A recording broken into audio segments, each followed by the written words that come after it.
You know, I have a son. He's 15. He'll be 16 this year by the grace and mercy of God. And now he's driving at 15. Now he has a permit. It's a permit. He has to have a licensed adult in the car with him.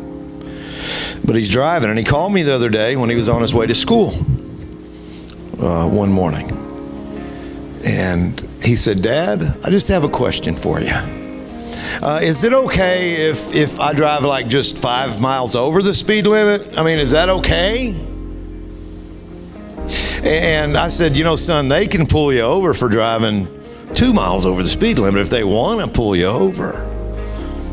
You know, I would encourage you to drive the speed limit." And I have an app on my phone that can, you know, I can see how fast he's driving. Yeah. But he's testing the limits. Do you see that?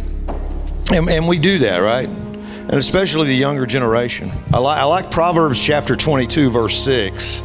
If you'll remember, it talks about training up a child in the way they should go, right?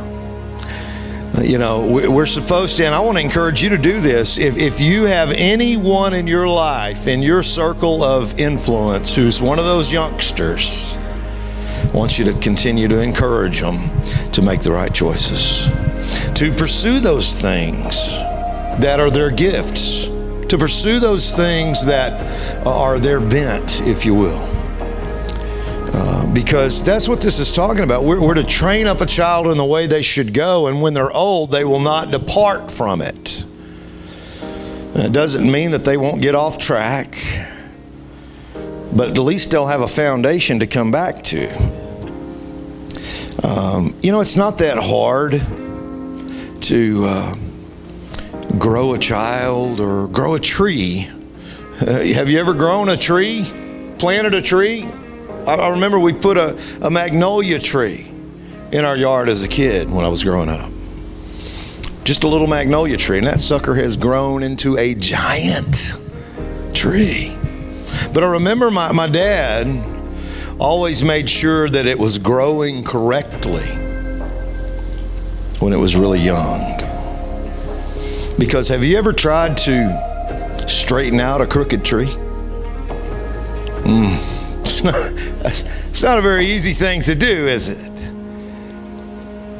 And so if we wait until the young people have grown crooked,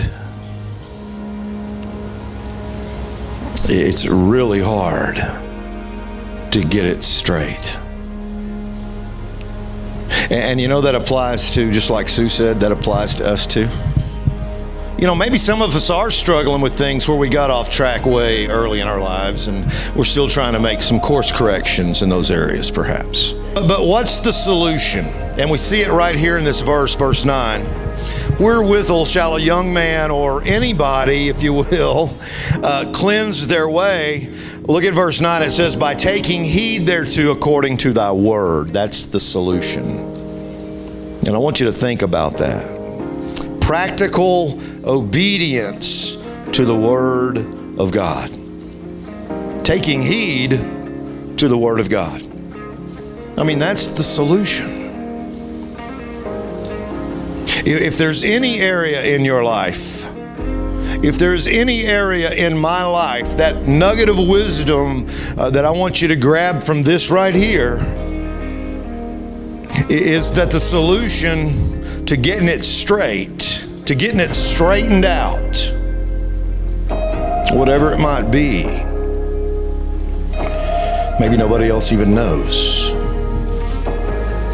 Maybe it's between you and God. Maybe it's a secret that you're struggling with, but you know you need to get it straight.